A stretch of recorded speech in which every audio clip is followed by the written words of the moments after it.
Hello, everyone. I'm Storm Team Chief Meteorologist Jim Teskey, and thank you for tuning in as we give our winter outlook for 2025-26 for Syracuse and Central New York. And to do this, we're bringing in the whole team. I feel like this is the Brady Bunch here. We've got meteorologists John D. Pasquale, Carson Metcalf, and Kate Thornton. How's everyone doing today? Good. Doing great. Good. Okay. Fabulous. Yes. Everyone ready for winter? Absolutely. 2 hands up. Now, in fairness, we are taping this November 12th, so we're just kind of gearing up. But we're going to go into the weeds, as it were, with the forecast. But first, let's give you the forecast and give you the details. And there is the actual forecast that we're going with at this point. Let me see if I can call this up full screen here. So I've got temperatures above normal, although there are signs that there will be a cold start to the winter, in particular in December. Snowfall, our average is 128 inches. We are going for forecast between 120 and 140 inches of snow. Last year, for reference sake, we had a snowfall of 115.4, and yes, we think that there will be lake effect to deal with here again this particular winter. The lake temperature is warmer than normal. We'll get into that. I got winds TBA. Obviously, winds play a big role. That's a little bit tougher to map out for the entire winter. We know that already early in November we've had some lake effect snow, so that's a sign that perhaps of things to come. Before we get into the weeds here, have a lot of people been asking any of you on the Storm team what the winter's going to be like? Has it been a typical fall where people have coming up and asking you what's going to happen? I think even at the fair, right? It starts even before the fair. Start at the end of the summer, ready to ask. You guys have any idea what the winter's going to be like? And I'll ask this: is everyone happy that the Farmer's Almanac is no longer going to be doing a winter forecast? Well, they're not going to be in existence, I guess, from what I understand. That's wild. I know. We talked about that earlier. Yeah. Right, because that's been, gosh, how long? How many century or centuries, more? Right? Couple of A couple centuries. centuries. Yeah. And I think that drives a lot of the talk early on Right, around the fair, because I think that's when it comes out late in August, and so it's top of the mind and people are talking about it. So hopefully that'll give us a little bit of more room before we have to start. They'll just rely on the woolly bear caterpillars. Yeah, That's right. That's right. what we'll go back to. Caterpillars, that's it. So they're the hard numbers that we've got there as far as the winter outlook is concerned. We're going to take a little bit of a break here, but we'll come back and we'll go into some of the factors that played into the forecast. So everyone stick by. We'll be right back.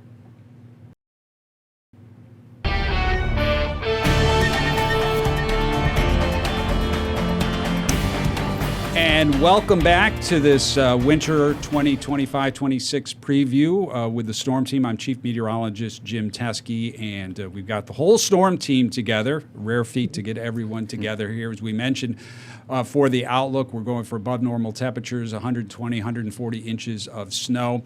Now, let's get into the factors. And the first part of this is going to involve the La Niña. And John, you're going to talk a little bit about the La Niña here. Let me see if I can get the right camera here for you. I forget, are you on camera 2? Camera 2, yes. Camera 2. Yes. Okay, so give us a little sense about the La Niña, what that is, and how that could impact our weather. Yeah, thank you, Jim. I mean, so everybody hears about El Nino, La Niña, and its impacts on the winter weather, upcoming winter weather. So what exactly is that? Well, let's take a look here. So we have a weak La Niña trying to set up here in the central and eastern equatorial Pacific. As we go into motion, you'll be able to see, so La Niña, that's cooler than average waters in the central and eastern Pacific. And as I said, it's very weak La Niña to neutral now. So we're kind of on the cusp of just slightly cooler than average water temperatures in this portion of the Pacific. So what does that mean? Well, let's take a look here at how the jet stream sometimes sets up here, or often sets up with La Niña in the setup. You'll be able to see that with the jet stream. We often have more of a ridge out west, and more troughiness in the east, which can allow for some shots of cold. And depending on exactly where that jet stream sets up, that can lead to some nice nor'easters across portions of the northeast. The question is exactly where that jet stream sets up. That will dictate how much snow we would see, or if it's more of a wintry mix or even a little bit of rain. But something we'll be watching very closely. As far as the snowfall that goes along with a weak La Nina, you'll be able to see that here. Weak La Nina seasonal snowfall since 1983. Yeah, now let me preface that. I chose that. I didn't want to go all the way back to 1950 just because the changing climate and everything. I wanted to use years that were more recent to the way our climate seems to be shifting a little bit right now. So, but that to me is still a robust number. That's still 40 plus years of data, and these are the numbers that we came up with. So right, and an impressive snowfall number at the top there of that list, Jim. The second snowiest winter on record, 2000, 2001, only behind 92, 93. Of course, that was the blizzard year. And then you can see the next three below 2000, 2001, still all above average, touch below average, 2005, 2006, and then a little bit lower as you go down the list. And the weakest winter with a weak La Nina is just a few years ago, 65.6. So, okay, what's the average? Snow lovers, are you going to be happy? Drum roll. there we go. There it is, a little bit above average. So, yeah, not by much, but by a little. Average is about 128 inches in Syracuse. The average with a weak La Nina snowfall-wise is 131.3.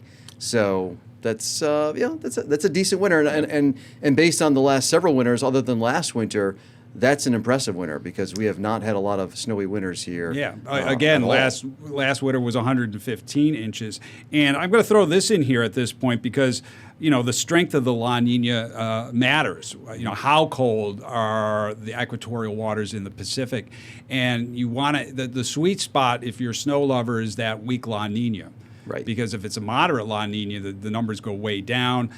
Strong La Nina, it's back up to 114 inches, but the average, is over 130 inches of snow when you're in that weak La Nina. Last winter we were supposed to be in a weak La Nina, but we didn't quite make it. So, that's the big question. We're at that threshold now. It's got to kind of hold that for a couple of more months to be officially declared a La Nina. And that said, when we have a neutral phase there at the end, so what does that mean snowfall-wise, average-wise? Yeah, this is kind of our trap door. If we don't quite reach the La Nina, I looked up these numbers. Exactly. Yes. If it doesn't quite get to that, if it's called a neutral winter, those are the numbers that we came up with. It's down a little bit, but it's still more than 100 inches of snow, almost 110. And again, keep in mind, last winter was 115. So it would kind of be on par with what we had last winter. I prefer that over 130. Yeah, it's a little bit more manageable in the office and, for your driveways and things Well, I like was that. going to say, as the one who has to drive on the unplowed roads at 3 in the morning, I prefer the lower That's number. right. That's better for A you. little bit of a difference there, Maker. Okay, so that's the first factor that we're going to look at. And then, Carson, I guess you're going to pick things up here at this point and talk about another factor in the Pacific that could have a role. Yeah, we're staying in the same geographic area, roughly speaking, the Pacific Ocean, but John talked about the equatorial waters of the Pacific. Now we're going to travel northbound and talk about the northern Pacific Ocean, North Pacific Ocean here. We're going to talk about sea surface temperature anomalies in this part of the world, too, because this is really critical. One of the big patterns that we look at is called the PDO. What is the PDO? Taking the four of us back to the teleconnections unit in our meteorology degree, right? So the PDO is the Pacific Decadal Oscillation. Basically, here are the bullet points. Here's what you need to know. See all that red right there? Those are extremely above average temperatures in the central and western part of the northern Pacific Ocean. Okay, see Hawaii out there, but notice back up to the upper part of your screen there's some blues, right? So why is it called the negative phase, sometimes referred to as the cool phase? Well, that's from the perspective of how it is on the North American coast. We've got those cooler than average waters near the North American coast and warmer waters farther out toward the central and western part of the North Pacific. And that plays a huge role because we've got that negative phase starting back in 2019. We've been in it for several years now. Not to mention it actually hit a record negative point, back in July. So what does that have an impact? How does that have an impact here on our snowfall and temperatures? Well, we took a look at those years. John talked about La Nina. Let's combine La Nina and negative PDO, those two factors, right? Those differences in sea surface temperature anomalies across those parts of the Pacific. And we get this set of 5 years, ranging from 65.6, that weak winter, right? Emphasis on weak winter. Let's not redefine the last winter season as impressive by any means, right? All the way up to 192 inches almost. So when we really focus in on what the most similar winters are, we get down to those middle three, 05, 06, 08, 09, and 16, 17. The reason we took out the top one and the bottom one wasn't just to say, oh, take the outliers out. Those particular years, when you look at the data, the cooler than normal waters of the Pacific came on faster than what we're seeing this year. So that was the main reason to get rid of those and then focus in on the ones that are in the middle. And you could pick it up from there. Yeah, they're the very most similar. So we take the most close analogs that we could possibly find. And the number looks pretty similar to what John was just showing you, right? With just La Nina alone. But we put that added negative PDO in there, average about 136 inches of snow. So a little above average. So that's one of the pointers we look at in terms of snowfall. We also look in terms of temperatures. And we kind of mentioned this already, too. The odds of being a little bit above average temperature-wise also kind of plays in here, kind of washes out just at a quick glance. But likely to see no real clear signal here in those most recent 3 similar winters in terms of a temperature, anything noteworthy there. Yeah, it's not a big sample, but 2 out of 3 are above normal. And the other thing of note out of those 3 is they all started out cold. Decembers were all cold, and that's kind of why we put that headline in there in particular about the cold start to the winter. And then I think as we go into the winter, we'll probably deal with milder weather that could bring the average for the 3 months, December, January, February, above normal for that. So then we move on, and actually I got to double check here. Kate, I know you put this into the show here, but I'm just double checking to make sure. Where are we? I know that you had. I can't. Good thing I have it right here. I can take got over, Jim. Yep. Okay, Oh yeah. okay. I gotcha. I gotcha. Up. There's a way down. Oh, there it is. Way down. Way the down bottom. there. All the I other got you, graphics my were friend. together. Thank you. That's okay. I got you, my friend. That's why I'm holding down the fort in the Weather Center. That's right. Okay. Talk about the Great Lakes. All right. So Great Lakes, our best friends, right? Whenever we talk about snowfall in upstate New York and central New York, it's always about lake effects. Sometimes, we get these little clippers and the nor'easters, but we are known for our lake effect, and it's all about the lake temperature. We know how it works. You get the cold air spilling out of Canada, blowing over these warm lake waters, and we've had some very abnormally warm lake waters these last few years. Last year in particular, we had record warmth, which is why we exploded with lake effect almost exactly a year ago. End of November, beginning of December is when we had some epic lake effect going on. And that was when we had record warmth. It was about 48 to 49 degrees, the lake waters. Now, right now, those lake waters are right about there, which is why we had our good little lake effect event that we had the other day. Yeah, the Veterans Day storm. Yeah, it wasn't super blockbuster, but like some spots, our friends in Palermo, I teased this morning, they should be renamed Stomermo, because, look what happened earlier in February. And so with this early season snowfall, with this lake effect, with our water temperature still running upper 40s, you don't need air that cold, basically below freezing, to be coming out of Canada with enough energy. And it's going to create these blockbuster things. Now, of course, we get our official reporting of snow from the airport, and we know that places up in the Tug Hill, they just have geography on their side. So that's where you get these very, very high amounts. It's all location dependent. You get a northwest wind, airport, Syracuse, downtown gets it. But then when the southwest wind sometimes we get lucky and we get an on from Lake Erie, but that's mostly earlier in the season, later in the season with Lake Erie being so shallow. The shallow, they freeze up pretty quickly. That's why in this past February, Lake Erie wasn't really much of a gamer in our snow situation, and that's why Lake Ontario exploded. And we had that week in February when it was snow, ice, and Palermo got the 100 inches in 8 days, because Lake Ontario still had lake water's warm enough, not super warm, but warm enough. And that air came over, but still not a lot of ice coverage on that western shoreline. So it was still wide open for business. So even though we talk a lot of these blockbuster storms, Buffalo gets hammered usually in November. Last year they did. 2022 was another one. Lake waters were like 46 to 48 degrees. And then back in 2014, there was another big November event. I'm looking back on my notes here. So early season one, it's very easy to do. But, this past winter, I think a lot of people just have February still fresh on their minds as well. And it comes to show you can get lake effect all the way through. Lake Ontario can be wide open for business the entire winter.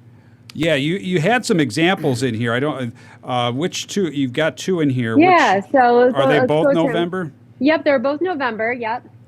So this see. first one, it should be from last year in 2024. Oops, let's try it again. There we go. There you go. Yeah, this was last year. So that was at the end of November to beginning of December. Yeah, Copenhagen, they were the big ones at 65 point. That's more snow than what we had our whole season the year before. That's right. Right. That's just incredible. And the water temperature, 48, 49. That's where we are right now, is like 48, 49. We've been teetering around, just shy of record warmth, which is what we had last year. And so that's definitely something. Anytime we see these colder blasts of air, which, we could be seeing more and more of these next couple of weeks, we're kind of waiting on bated breath here, like, okay, here we go. But notice the placement. You were mentioning, Jim, at the beginning. Yeah. It's all about the wind. Yeah. Sure, Syracuse proper may get, 1 to 2 inches, but then you just hightail it up 81 where they love the snow. They embrace it. They love it. It's why you got to when you live up there. And so they're just ready for it, And I think last year was a good old wake-up call to a lot of our areas. We had so many structures that were damaged and collapsed up in Oswego County because of the nonstop lake effect. It has been a while since they had really big situations like that. So I think it's making a lot of people a lot more aware and remembering how to better be prepared this winter, how to even prepare their homes better too. That's right. And, we talk about the winds and the lake temperatures back to 2023, 24. The lake was warm, similar to what it was last winter, but the winds for the big events were more out of the southwest. That's when Buffalo and Watertown were making the headlines. And that's why, when we talk about that, we say, yes, the potential is there. But it just depends on where the winds are going to set up for the biggest outbreaks. And, as we record this in November, we don't know that for sure. Where is it going to be? Is it going to be that southwest direction? Is it going to be more of a west or west-northwest direction? So that, that's to be determined at this point. Yes. Yeah, it was interesting, the Veterans Day storm we had here earlier this month. I think it was interesting because the lake effect event was not Tug Hill driven. No, not at all. So and that's because of that wind direction. It was more west-northwesterly. And I feel, you had mentioned this, Kate, that, the shallow Lake Erie freezes up by February oftentimes in a normal winter. So Buffalo's not really in the big news headlines later in the winter because Lake Erie's shut down for business. Also, the prevailing winds tend to change from southwest to more west-northwest as you go deeper into the winter season. I think the big opportunities for Watertown and Buffalo usually happen in the first part of winter, oftentimes.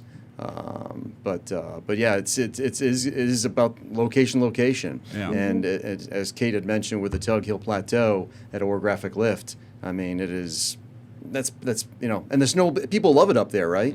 Snowmobile heaven, right? Skiers are like, bring it on. Us down here, except for the few nutty, crazy snow lovers. Yeah. Thank you. Yeah, right, exactly, Kate. Yes. Went over there. Yeah, right. Snow Ghoul, John. Yeah, Snow Ghoul. That was my nickname in college. Yeah. But listen, That's not surprising. Yeah, right. Right. Some things never change. So the last thing, we only got a couple minutes here. The last thing I'll bring up is, one of the drivers for the lake effect is to get the cold air to come down. And, I'll throw in this, the polar vortex, which is actually located up in the stratosphere, not up in the troposphere where our winter weather occurs, and usually sits up by the poles. And there are times where the polar vortex will drop south. Sometimes it's sudden stratospheric warming that occurs and drives it. Sometimes what they're called stretch polar vortexes occur, and the cold air drops south. And there's research that's gone on earlier on WSYR Plus. I did an interview with Dr. Judah Cohen, who looks at things like Siberian snowpack, Arctic sea ice. And when I talked to him in October, he said that, he was seeing signs of, what it would be a weaker polar vortex during the winter, which would allow these intrusions of colder air. And I think that brings into the specter, the chance, again, that along with the warmer waters leads to the potential for more lake effects. So that's another piece to the puzzle, if you will, for the upcoming winter season. Yeah, it's going to be interesting to see how many of those chunks of Arctic cold come down and visit us here in the Northeast and the Great Lakes. That's right. And again, we may start to see that at the end of November, early December as well. So we could get a kickstart to the winter season. So we're going to wrap things up here. It was, it just flew right by here. Yeah. I mean, we could have gone on much longer than this probably to talk about the winter weather, but this will get you talking at home about what's going to happen for the winter. We think, again, here in Syracuse, between 120 and 140 inches of snow above normal temperatures for December, January, and February. So we have to hold on to our golden snowball title. That's right. We didn't get to that. We won that amongst the big upstate cities last winter. Hopefully, we will do the same this year. For the first time in several years, right? There it is. Who's going to win this? So that's the big question. I don't know, is that the golden or silver snow shovel? Well, It's more silver this year I'll than call gold. it festive. It has golden snowballs, so it works. Our golden shovel got taken by somebody that left town, right? Yeah, that's a whole story. That's a whole other separate story. It's a whole sordid affair, so we won't get into that. But for meteorologist Kate Thornton, John D. Pasquale, and Carson Metcalf, I'm Chief Meteorologist Jim Teskey. We thank you for tuning in this evening.